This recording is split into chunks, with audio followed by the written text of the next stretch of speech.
नमस्ते दोस्तों, the dead glow up आपका फिर से स्वागत है। आज हम पीटर हॉलिंस की अद्भुत किताब थिंक लेस डू मोर के सबसे शक्तिशाली सिद्धांतों पर बात करेंगे। यह किताब आपको सोचने की जड़ता, इनर्शिया से बाहर निकालकर निरंतर कार्रवाई, कंसिस्टेंट एक्शन करने की कला सिखाती है। यदि आप भी टालमटोल, प्रोक्रास्टिनेशन से परेशान हैं, तो यह समरी आपकी उत्पादकता, प्रोडक्टिविटी को हमेशा के लिए बदल देगी। 1. जड़ता को तोड़ो, औसत शुरुआत को अपनाओ।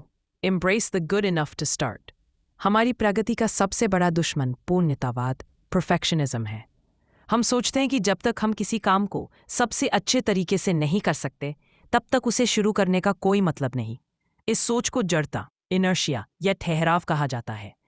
परफेक्शन का जाल। जब आप कोई नई स्किल जैसे गिटार या पेंटिंग सीखना चाहते हैं, तो प्रोफेशनल जैसा बनने की सोच आपको शुरू ही नहीं करने देती। आप ये मान लेते हैं कि आप काफ़ी अच्छे नहीं हैं। एक बड़ा टास्क जैसे 10 पेज की रिपोर्ट इतना भारी लगने लगता है कि आप टालमटोल, प्रोक्रेस्टिनेशन करने लगते हैं। समाधान: शुरुआत को आसान बनाओ। इनर्शिया को तोड़ने का सबसे आसान तरीका है अपने मानकों, स्टैंडर्ड्स को कम करना। छोटे लक्ष्य। 10 पेज की रिपोर्ट के बारे में मत सोचिए, बस पहला पैराग्राफ लिख डालिए, चाहे वह कितना भी औसत हो। 5 मिनट का नियम। 1 घंटे की वर्कआउट की प्लानिंग न करें, बस 5 मिनट के लिए स्ट्रेचिंग शुरू करें। अक्सर एक बार गति में आने के बाद मोमेंटम, आप खुद ही आगे बढ़ना चाहेंगे। असफलता स्वीकारें। यह स्वीकार करें कि पहली ड्राफ्ट हमेशा खराब होती है, पहली कोशिश हमेशा औसत होती है और पहला कदम हमेशा अस्थिर होता है। याद रखें, परफेक्शन धीरे धीरे बार बार कोशिश करने से आता है, एक झटके में नहीं। अगर कोई बच्चा गिरने के डर से चलना ही शुरू न करे, तो वह कभी चल नहीं पाएगा। शुरुआत करना सबसे मुश्किल हिस्सा है, और अगर आप उस हिस्से को आसान बना लेंगे, तो आगे का सफ़र खुद ही आसान हो जाएगा। 2. कार्रवाई से प्रेरणा। मोटिवेशन का जन्म एक्शन से।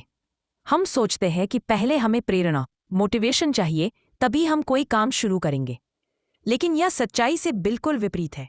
वास्तविक सत्य: प्रेरणा का जन्म कार्रवाई, एक्शन से होता है। हम अक्सर प्रेरणा, मोटिवेटेड फीलिंग का इंतजार करते रहते हैं, लेकिन प्रेरणा एक अस्थायी, टेम्पररी चीज है। वीडियो या स्पीच से मिलती है, लेकिन ज्यादा देर टिकती नहीं। एक्शन साइकिल: जब आप बिना मन के भी बस पहला कदम उठा लेते हैं, तो आपका दिमाग उस प्रक्रिया में शामिल हो जाता है। बुक पढ़ना: अगर मन नहीं कर रहा, तो बस 2 पेज पढ़ने का एक्शन ले। वर्कआउट: जिम जाने का मन नहीं है, तो बस 5 मिनट की स्ट्रेचिंग से शुरुआत करें। साइकोलॉजिकल फैक्ट: जब आप किसी एक्टिविटी में शामिल होते हैं, तो आपका दिमाग उसे पूरा करने की दिशा में काम करने लगता है। ये एक सकारात्मक चक्र है। एक्शन लेना, पहला कदम उठाना, छोटा रिजल्ट मिलना, आत्मविश्वास, कॉन्फिडेंस बढ़ना, प्रेरणा मिलना और आगे बढ़ने की इच्छा होना। एक्शन लेने से सेल्फ डाउट कम होता है और आपकी सेल्फ इमेज बदलती है। आप खुद को एक ऐसे व्यक्ति के रूप में देखना शुरू करते हैं जो बिना प्रेरणा के भी काम कर सकता है। एक्शन एक आदत है, मोटिवेशन एक एहसास। आदतें भावनाओं से ज्यादा शक्तिशाली होती हैं। 3. ग्रोथ के लिए जोखिम। रिस्क को अवसर के रूप में देखें। Embrace calculated risk as opportunity. जोखिम का नाम सुनते ही हमारे दिमाग में डर पैदा होता है। हमें लगता है कि गलती हुई तो हम मुसीबत में फंस जाएंगे। ये डर हमें नए अवसरों, अपॉर्चुनिटी से दूर रखता है और हमें कंफर्ट जोन में रहने को मजबूर करता है। रिस्क इक्वल्स ग्रोथ का जरिया। रिस्क को खतरे के रूप में देखने के बजाय जोखिम को बुनाने में, कंफर्ट जोन में आप जोखिम को दूर रखते हैं। यह डर हमें नए अवसरों से दूर रखता है। जोखिम को खतरे के रूप में देखने के बजाय अपने कंफर्ट जोन में रहने को मजबूर करता है। इसे सीखने और आगे बढ़ने के मौके के रूप में देखें। साइकिल चलाना सीखने वाले बच्चे की तरह गिरने का रिस्क ही उसे सीखने और आगे बढ़ने में मदद करता है। कंफर्ट जोन में ग्रोथ नहीं होती। कोई भी नई स्किल, नया बिजनेस या नया चैलेंज रिस्क के साथ आता है, लेकिन उसी के साथ बड़े मौके भी आते हैं। कैलकुलेटेड रिस्क: इसका मतलब बिना सोचे समझे कदम उठाना नहीं है। इसका मतलब है सोच समझकर जोखिम लेना। विश्लेषण: एनालाइज, स्थिति के फायदे और नुकसान को समझें। बुरा असर: वर्स्ट केस तय करें कि अगर ये योजना फेल हुई तो सबसे बुरा क्या हो सकता है। सचेत निर्णय, इन्फॉर्म्ड डिसीजन: इन सब के आधार पर निर्णय लें। रिस्क आपको मानसिक रूप से मजबूत बनाता है। फेलियर को डरने की चीज नहीं, बल्कि सीखने का प्रोसेस माने। स्टीव जॉब्स, एलॉन मस्क जैसे सभी सफल लीडर्स ने बड़ा रिस्क लिया। सोच बदलें। जब भी कोई नया मौका आए, तो तो सिर्फ यह ना सोचें कि इसमें क्या गलत हो सकता है, बल्कि यह भी सोचें कि अगर यह सही हो गया तो आपको कितना फ़ायदा होगा। 4. उत्पादकता का रहस्य। टू डू नहीं, don't do list. The power of the don't do list. हम सब टू डू लिस्ट बनाते हैं, लेकिन दिन खत्म होने पर कई काम अधूरे रह जाते हैं। इसका कारण है कि हम उन चीज़ों पर ध्यान नहीं देते जो हमें भटकाती।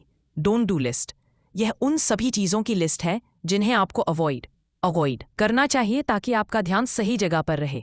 सुबह उठते ही सोशल मीडिया स्क्रॉल करना, बार बार ईमेल चेक करना और तुरंत प्रतिक्रिया देना, बिना किसी स्पष्ट उद्देश्य के अनावश्यक बैठकों में शामिल होना, ऐसे कामों के लिए हाँ कहना जो आपके मुख्य लक्ष्यों से मेल नहीं खाते।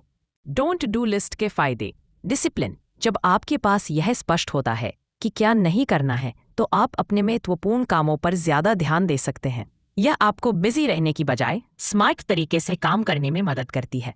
Deep work. क्रिएटिव फील्ड में यह आपको गहन कार्य पर फोकस करने की क्लैरिटी देती है, जो सबसे ज्यादा मूल्यवान होता है। याद रखें, आपके पास 24 घंटे ही है। जितना जरूरी क्या करना है तय करना है, उतना ही जरूरी यह तय करना है कि क्या नहीं करना है। यह एक आसान लेकिन बहुत शक्तिशाली तरीका है अपनी ऊर्जा को सही दिशा में लगाने का। हाँ, प्राथमिकताओं का प्रबंधन। Burner list. The burner list for prioritisation. हमारी जिंदगी में कई काम होते हैं, लेकिन सभी काम एक जैसे महत्वपूर्ण होते हैं। उलझकर सबसे जरूरी कामों को पीछे छोड़ देते हैं। बर्नर लिस्ट का विचार यह एक शेफ के किचन की तरह है। बर्नर लिस्ट के फायदे। मानसिक स्पष्टता, मेंटल क्लैरिटी। जब कोई नया टास्क आता है तो आप तुरंत तय कर सकते हैं कि वह किस बर्नर पर जाएगा। आपका दिमाग क्लटर फ्री रहता है। मल्टीटास्किंग से बचाव। आप फ्रंट बर्नर के टास्क पर पूरा ध्यान लगा पाते हैं, जिससे वे अच्छे से पूरे होते हैं। डिसिप्लिन। यह आपको सिखाती है कि हर चीज पर एक साथ ध्यान नहीं दिया जा सकता। समय समय पर अपनी प्राथमिकताओं को रिव्यू और अपडेट करना जरूरी है, क्योंकि प्राथमिकताएं बदलती रहती हैं।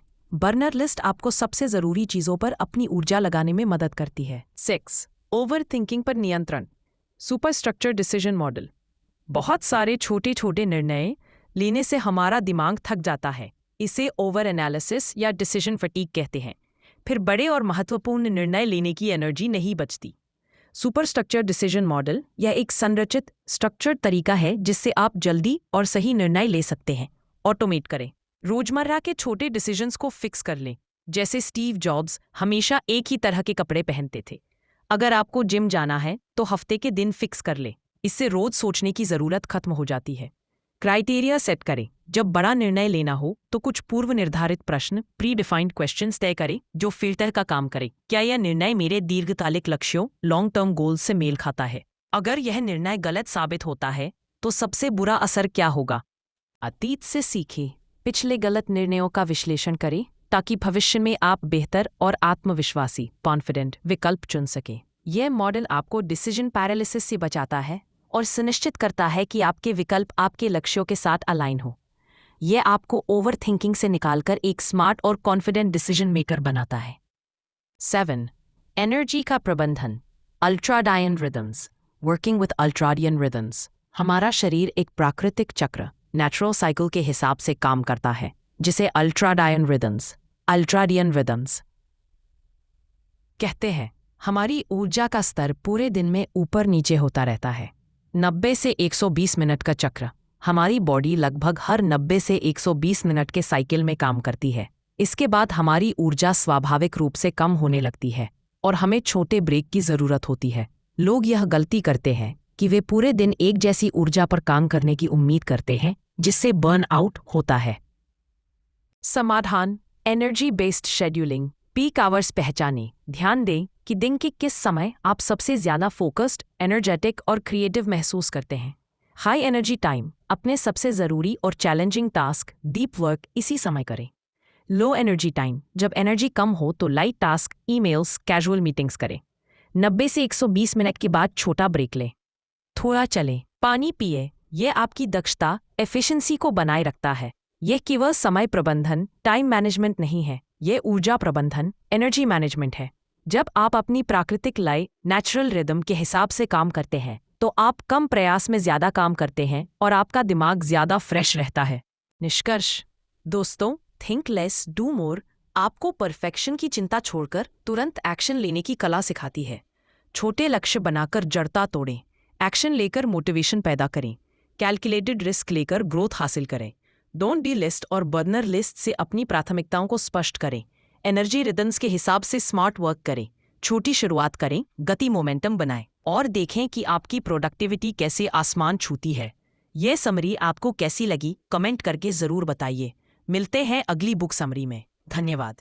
निष्कर्ष दोस्तों, थिंक लेस डू मोर आपको परफेक्शन की चिंता छोड़कर तुरंत एक्शन लेने की कला सिखाती है। छोटे लक्ष्य बनाकर जड़ता तोड़े, एक्शन लेकर मोटिवेशन पैदा करें, कैलकुलेटेड रिस्क लेकर ग्रोथ हासिल करें।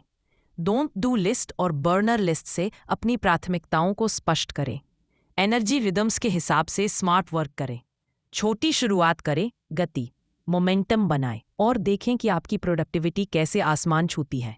यह समरी आपको कैसी लगी कमेंट करके ज़रूर बताइए। मिलते हैं अगली बुक समरी में। धन्यवाद।